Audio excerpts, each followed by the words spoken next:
It was terrifying, just see them all charging down the field. Tackling the hooligans, Mrs Thatcher summons the FA to a soccer summit. 3 Britons walk free. Angola's is calling Britain's soccer chiefs to talks at number 10 to try to stamp out the kind of violence that disrupted last night's cup tie at Luton. 31 people were injured when Millwall fans went on the rampage before, during and after the match. In court today, 1 fan was sent to a detention centre for 3 months, another got a suspended sentence and a £750 fine. The Football Association have been asked to send a report to Mrs Thatcher. The Home Secretary has called for a police report. Luton, who won the FA Cup tie 1-0, say they won't play Millwall at home again. The police have admitted they weren't prepared for the number of Millwall fans who turned up. The first batch of Millwall fans began arriving on commuter trains as early as 4:30, but the bulk of visiting supporters came on a series of football specials, which arrived just before 6. This one was badly vandalised with an estimated £45,000 worth of damage. By 6:30 there was a big crowd of visiting fans outside the Kenilworth Road ground waiting for the gates to open. 15 minutes later they stormed one of the turnstiles and thousands poured in without paying. At 7:15, even before the game started, they were clambering out of the visitors' stand and into the home stands. 14 minutes after kick-off, the referee halted play as more and more Millwall supporters spilled onto the pitch. It was during the next 25 minutes that the worst violence occurred, with police and fans fighting running battles.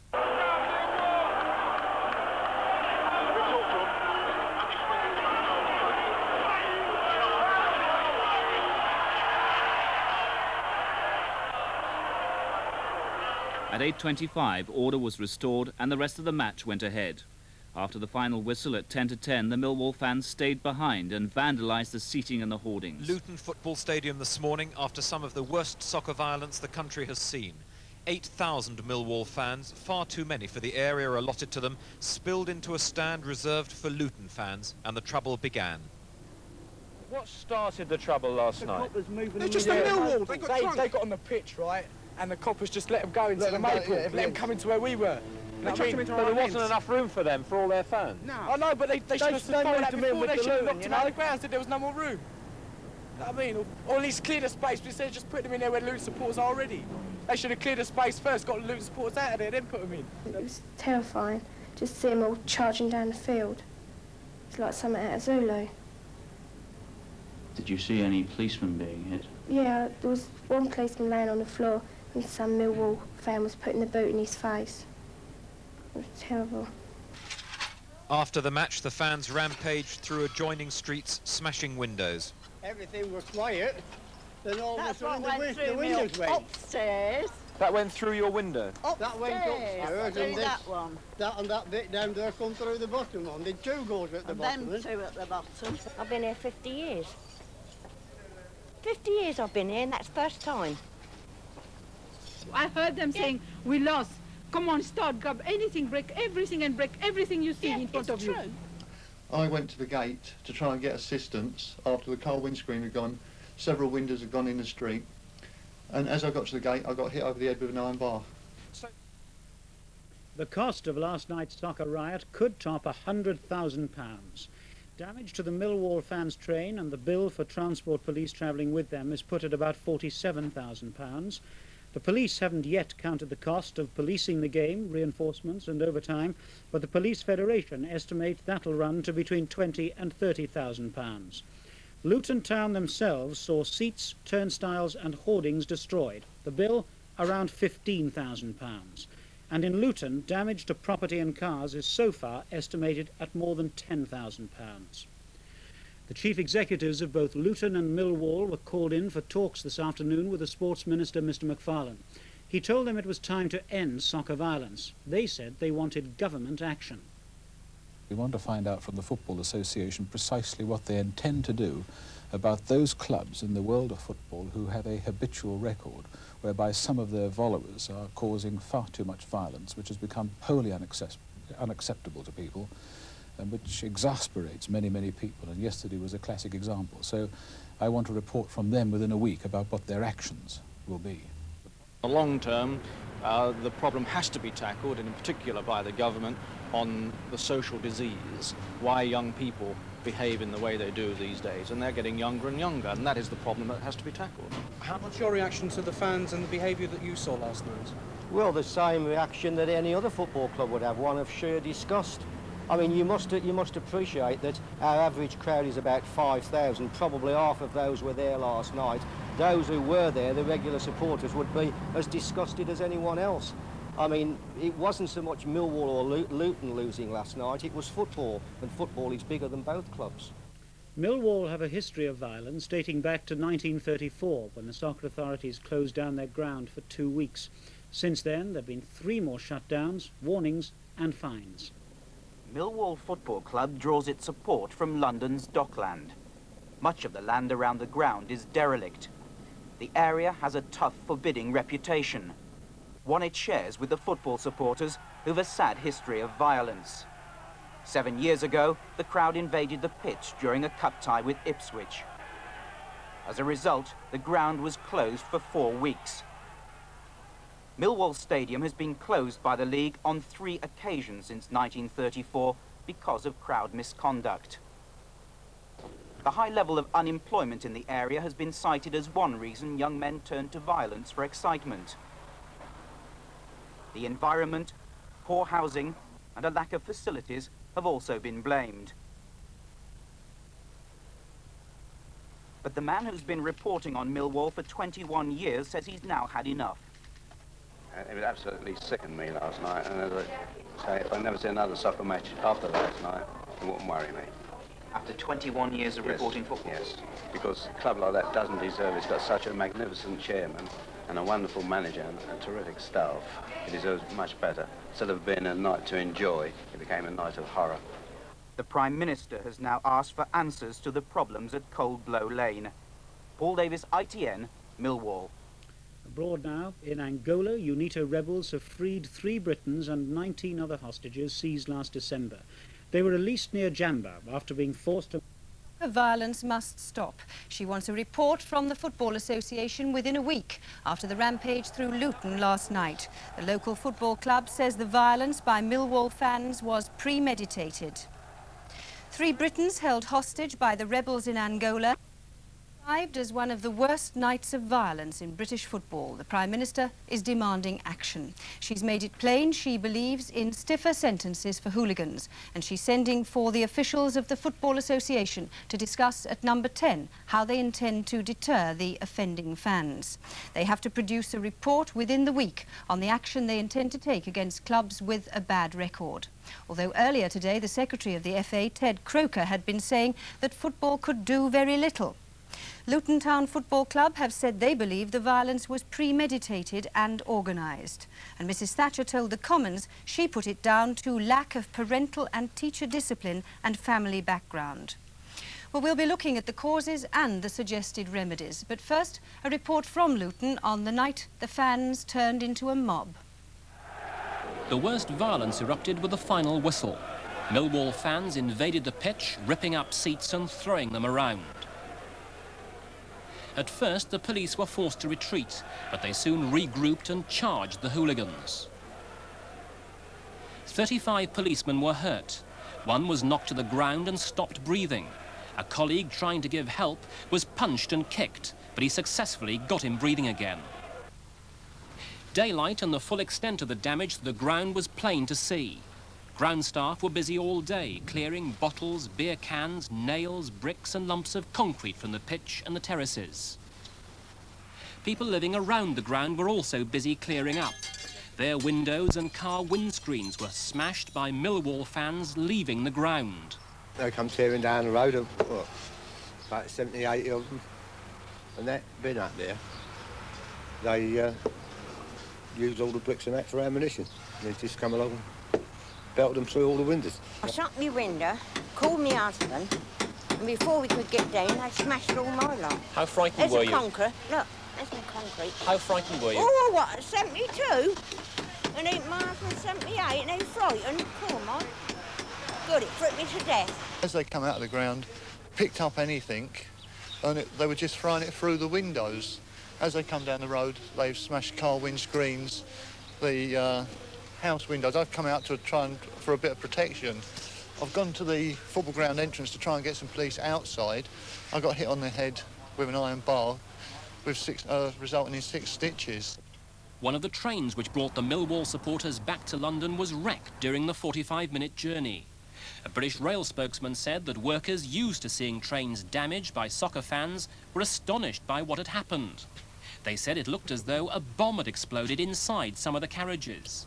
Complete ceilings had been torn down and seats ripped apart.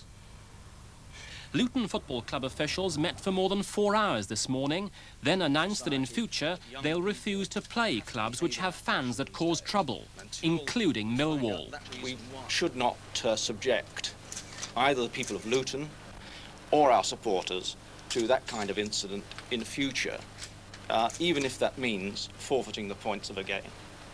Outside on the pitch, Luton players, including goalkeeper Les Seeley, who had a knife thrown at him last night, were taking it all in their stride. After all, they did win and now go through to the FA Cup semi-finals. Millwall's reputation for having some of the most violent and moronic fans in British football means club officials have repeatedly been forced to apologise for their supporters' behaviour, yet are powerless to prevent the trouble starting. Club Chief Executive Tony Shaw said they were sorry for Luton and shattered by the violence of a few hundred animals. We have a notorious image. This is what we're saying. How many of them were real Millwall supporters? Because any club in the country to a varying degree now suffers from hooliganism. It's a blemish on our society, not just football. But in the streets round Millwall's ground in southeast London, residents know too well of the massive police presence regularly herding fans to the den. The Metropolitan Police say Millwall's reputation means large numbers of police are put on standby for home matches, and year after year new measures are taken to try to control fans. Before they put all the fences up, they used to come and look in the windows, mainly watching the TV, tell like the scores for the football, and as I say, I've had my window smashed by a dustbin lid that went in. Yet Millwall fans who attended last night's match refused to accept responsibility for the trouble and instead blame poor organisation at Luton. First of all, trying to get into the grounds was a complete and utter joke. And once in there, you know, you got 8,000 people packed into where 5,000 people capacity should be. A lot of people say that Millwall have got a terrible reputation, that the fans in general behave like hooligans. What do you say to that? Well, it's been a reputation we've had now for years, and I suppose, you know, we can never ever shake it off. The violence has happened so many times before, this in an FA Cup tie against Ipswich 6 years ago, that Millwall's chairman once threatened to close the club down. What he can threaten now to try to control the renegade fans is anyone's guess. In the House of Commons, last night's events in Luton were condemned by MPs on both sides of the House. The MP for Luton, John Carlisle, who was at last night's match, said the only way to stop the soccer hooligans was to inflict physical damage on them. The Labour leader, Neil Kinnock, said the whole country had been horrified at what he called this breakdown of behaviour in our society. He said the causes of such behaviour should be closely examined. From Westminster, Noel Lewis. Soccer violence has now reached the top of the political agenda. The Prime Minister and the Leader of the Opposition have both committed themselves to action against the football hooligans. Mrs Thatcher decided to get involved this morning when the Sports Minister, Neil McFarlane, was told to pass on her annoyance to the Football Association. The FA have been told to report what action they intend to take against clubs with violent supporters. It's an assumption, almost an order, that action will be taken this time, and they've been given just 1 week to decide. Then the Prime Minister is going to have the officers of the Football Association on the carpet in Downing Street. The government itself is being urged to ban the sale of alcohol in or near football grounds. That's been done with dramatic effect in Scotland. But MPs from all sides were outraged by the violence. There were calls for severe penalties and protests that if the police could be mobilised against the miners' pickets, they should be used against hooligans. Neil Kinnock appeared to offer a coalition against crime. There was, he said, national concern about violence, crime, drug-taking, a whole breakdown of behaviour. He promised Mrs Thatcher Labour's backing if the government took action against the causes. If the Right Honourable Lady is prepared to take action to get at the causes, can I assure her, she'll have the full cooperation of the opposition in taking activities to provide the cures? But the Prime Minister, in a frosty response to the Labour leader, said there'd been enough inquiries into crime and hooliganism. The causes will vary, from lack of parental discipline, lack of teacher discipline, background, everything. When one has said that, it is not exactly easy to cure it. Nearly all Britain's professional football clubs have encountered the problems caused by so-called fans who run amok on the terraces, but some clubs, often through no fault of their own, have consistently attracted troublemakers. Millwall's problems are severe, but they're far from being unique. Only last week at Chelsea, another London club with a big hooligan following, a visiting player was attacked on the pitch. For years, Leeds have had to put up with thugs who call themselves the City Chain Gang. At Bristol City, things have got so bad that the club secretary has resigned, sickened by the violence. And even a club like Blackpool, with only a few thousand on the terraces, has a big hooligan problem. Various remedies have been considered. In Scotland, there's been a ban on selling alcohol at football grounds for 4 years. The Scottish Football Association believe that things have improved ever since. On policing too, the Scots are far stricter. Scottish clubs are compelled to pay for more policemen than English ones. And some believe that when supporters travel to away games, they should always be accompanied by police from their own area, because those policemen will know the troublemakers. Then there's a question of sentencing by magistrates. Should there be stiffer sentences as a deterrent? And should the vandals face more serious criminal charges? And there are many advocates of detention centres as places where hooligans would have to go at least on match days. But these solutions and others have been mooted for some time, along with conferences, commissions and reports. But any optimistic talk about a breakthrough has been killed by a fresh outbreak of soccer's disease. So, has the government done enough? It is a society problem, and one that football isn't able to handle on its own.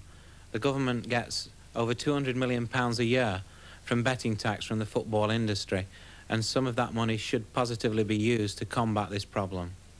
But how? In practical terms, what should the government be doing? When we saw Neil McFarlane last November, we suggested there should be a central committee made up of high-calibre personnel from the Home Office and Police, the Magistrates Association, the transport, getting these fans to grounds, covering the provision of alcohol, and of course the football people. Strong guidelines should be given, and if anybody of those parties is not adhering to those guidelines, then action should be taken. I've always acknowledged that we've had a part to play in helping the various authorities, the Football Association and the police and the other forces of law and order, the transport police and perhaps the ferry operators and so on. And I'm anxious to do what I can to help, and have since 1982. But at the end of it, government doesn't run sport in this country. Every governing body of sport runs itself. I don't choose the chairman of the FA any more than I choose the chairman of the Test and Counties Cricket Board. That has to be done by the sport itself, and it has to regulate itself. We have a job to play, a part to play in all this, and a job to do alongside them. We provide monies in many, many ways, and we provide other forms of assistance. But they've got to work out how they're going to tackle this problem, and I want to find out within a week precisely what they're going to do. Neil McFarlane, the Sports Minister. 29 people appeared before Luton magistrates this afternoon on charges arising from last night's trouble. A 19-year-old youth who admitted threatening behaviour was sent to a detention centre for 3 months. It was his second offence at a football match in 6 months. Another man was fined £250 and given a suspended 3-month prison sentence after he admitted using threatening words and behaviour. And 2 Millwall supporters who appeared before the magistrates asked for police protection when they left the court. They'd been met outside by about 12 Luton supporters. Police led them out another way.